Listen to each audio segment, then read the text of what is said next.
It seems like Coach Stephanie White just can't stay out of the spotlight these days. Once again, she's sitting down for yet another interview, and this time the action takes us all the way back to Indy. I've mentioned this before, especially during the long off-season grind. Stephanie White has a real tendency to jump in front of the mic. To her credit, once the season tipped off, she stepped back, stayed quiet, and allowed the team to speak with their performance on the court. But here we are again, with her firing things right back up, making regular stops on different podcasts and media outlets.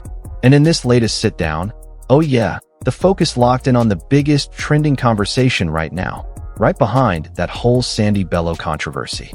The biggest question hanging over the entire season right now is simple. Will Caitlin Clark actually make a return before it's all said and done? For a player who has never dealt with injuries at any point in her career, this situation feels completely unfamiliar, not just for Caitlin herself, but for the Indiana Fever organization and even the league as a whole. Anytime something this shocking happens, the speculation instantly shoots through the roof. Fans, analysts, and insiders are all scrambling to figure it out. Has Caitlin's season already come to a premature end, or is there a slim loophole that could still bring her back into action? And if you've been following this channel for a while, you know we've already broken this entire situation down in full detail. If you happen to miss that breakdown, make sure you go back and check it out. This might honestly be one of the strongest interviews we've seen drop all season, and here's why. Coach Stephanie White didn't just show up for a casual chat. She went all in. In case you missed it, she opened up on a wide range of topics, not only diving deep into Caitlin Clark's situation, but also speaking about Aaliyah Boston, the string of injuries, and the massive pressure that comes with coaching under these conditions. You could literally hear the weight in her voice. This isn't just about drawing up plays or running the right sets. It's about balancing expectations, protecting her players, and steering a team that's been on one of the wildest rides we've seen in years. Now, I've got to keep it real. Part of this lands on Indiana's shoulders. Caitlin was never supposed to suffer that kind of setback, yet here we are. Call it bad luck, call it questionable management, call it whatever you want, but the Fever's handling of her minutes and workload definitely played a role in this outcome. Still, that debate aside, the burning question remains front and center. Could Caitlin Clark actually shock the entire league by making a comeback before the season wraps up? With all of that in mind, let's roll into this interview, hear directly from Stephanie White, and break down everything she had to say. Let's be honest, this entire journey has been nothing short of an emotional roller coaster. Speaking as someone who has battled through multiple injuries before, I can tell you firsthand how tough it is. Being forced away from your team, being sidelined from doing what you truly love, it takes a serious toll. And yet, what's made me incredibly proud of Caitlin is the way she's continued to pour herself into her teammates. She hasn't stepped back for a single moment. On the sidelines, she's the ultimate cheerleader, constantly engaged in everything the team is doing. She's talking to her teammates, sharing what she sees, offering advice, even communicating directly with the coaching staff during games. Sure, it's painful when you can't get out there and play, but watching from the sideline also brings a new kind of perspective. You start to see things more through a coach's lens, noticing details you might miss in the heat of competition.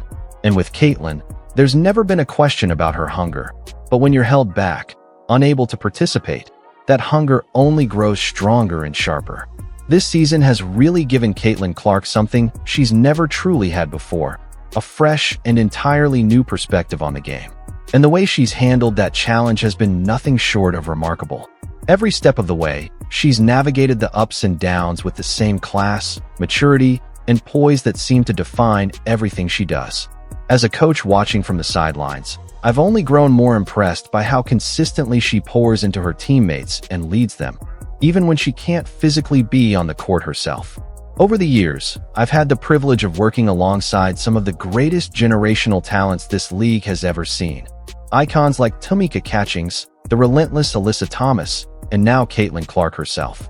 And if there's one thing they all share, one common thread that ties these stars together, it's their sheer, unmatched competitiveness.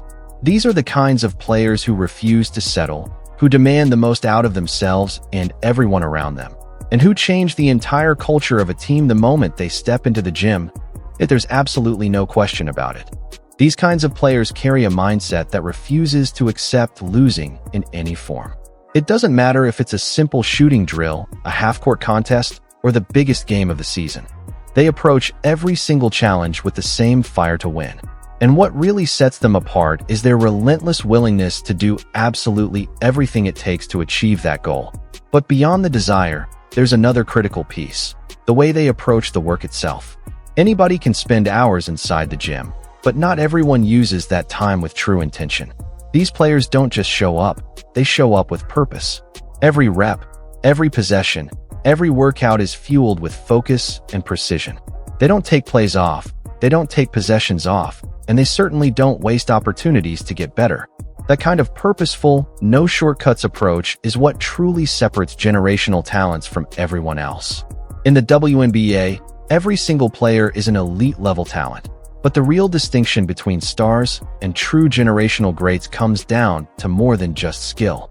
It's their approach to the grind, the work style, the focus, and the consistency they bring into the gym every single day. That combination of relentless commitment and burning competitive fire is what separates the best of the best from the rest of the league. Now, shifting gears to the playoffs, you mentioned that the win of the week had to be stealing Game 1 out in Vegas. And honestly, that was huge. What stood out the most about your squad in that moment? For me, it was the discipline they showed defensively. No, it wasn't perfect basketball, but what mattered was the effort layered on top of effort, possession after possession. That willingness to dig deeper on the defensive end set the tone for the entire game. The key for us in that game was simple: stay locked in and defend without fouling. Against a team like Vegas, you absolutely cannot afford to let them live at the free throw line. So our discipline had to be at its highest level. We focused on sticking to our coverages, being sharp at the point of attack, and making sure we didn't allow them to dominate all three scoring areas: points in the paint, the three-point line, and free throws. By neutralizing a couple of those threats, we gave ourselves the best chance to compete, and honestly, I was proud of how disciplined and detailed our defensive execution turned out to be. And then there's Aya Wilson. In that game, she went 6 for 22, which is rare for a player of her caliber. So, how do you even prepare for someone like Aya, or for the Aces as a whole? The truth is, you start with the obvious: she's the best player in the world right now. Everything has to be intentional when you face her, because if you give her even the slightest opening, she'll make you pay for it. You're never going to completely shut down a player like Aya Wilson. That's just reality. She missed a number of shots in that game that she usually buries with ease, and we know that. Our approach was simply to keep her off balance, make her look as tough as possible, and force her to work for everything. I think Aaliyah Boston said it best afterward: her job was just to be annoying. And honestly, that's the formula. You're not going to erase what a 4-time MVP does best, but you can disrupt her rhythm, limit her efficiency, and make her fight for every bucket. What we absolutely can't do is let Aya have a big night while also allowing the rest of the Aces to light us up from deep or live at the free throw line. When Vegas is at their best, that ball is flying around the court, pinging from one side to the other, and everyone is getting easy looks.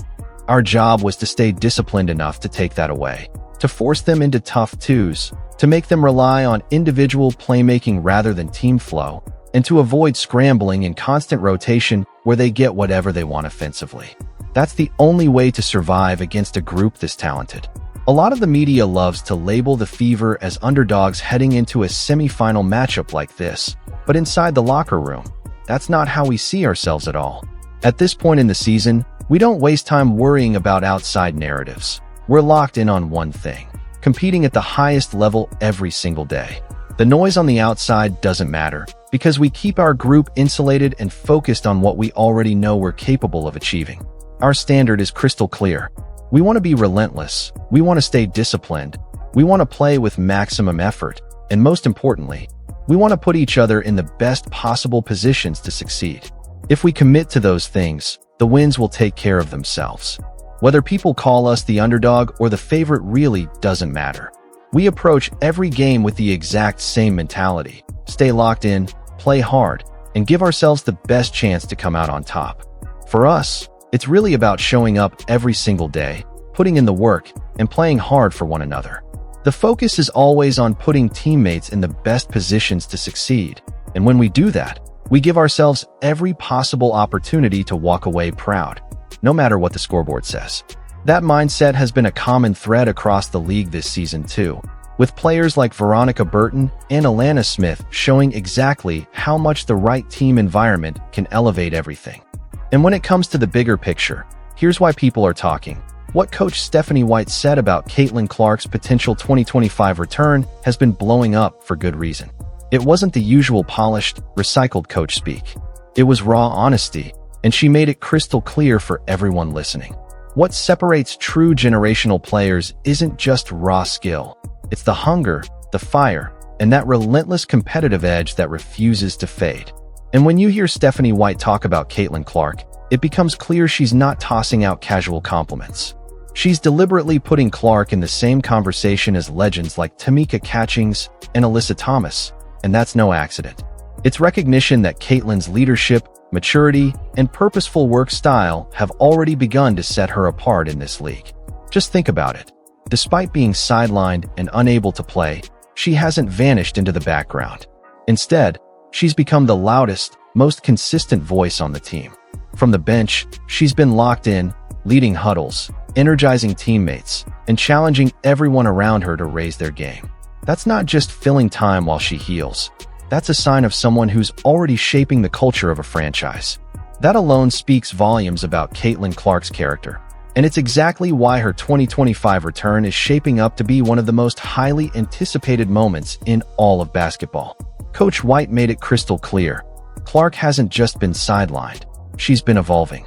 She's gaining new perspective, sharpening her vision, and fueling the hunger that's only going to make her comeback even more dangerous. So while the Fever battle through the playoffs and continue building their identity, the rest of the basketball world already knows what's coming. A Caitlin Clark who's fully locked in, battle-tested by adversity, hungrier than ever, and ready to pick up right where she left off. And if Stephanie White's words tell us anything, it's this: 2025 won't simply mark a return. It's setting up to be a takeover. The Wnba better be prepared. Now, as for today's game, it was rough. The Aces came out swinging and flat out punched us in the mouth. Becky Hammon absolutely outclassed Stephanie White from start to finish. And let's be real, the Fever folded under the pressure. Aya Wilson came out and reminded the entire world why she's the MVP, dominating in every way possible. Now credit where it's due. Nalissa Smith showed up big time, but Hammon's mid-game adjustments completely flipped the momentum of this series on its head. But here's the silver lining that nobody can ignore. We're still tied up at 1 apiece. The Fever went into Vegas and did exactly what they needed to do: steal home court advantage. Now, the pressure shifts back to Indiana, where this team has a golden opportunity to prove what they're really made of. Game 3 is the true test. Either Coach Steph makes the right adjustments, figures this out, and rallies her squad, or this magical season could end in heartbreak. So buckle up, Fever fans. Game 3 isn't just another matchup. It's the turning point, the moment that will define how this entire playoff run is remembered. Do you still believe in this team, or do you think the series is already starting to slip away? Let me know down below in the comments, because I want to hear your take.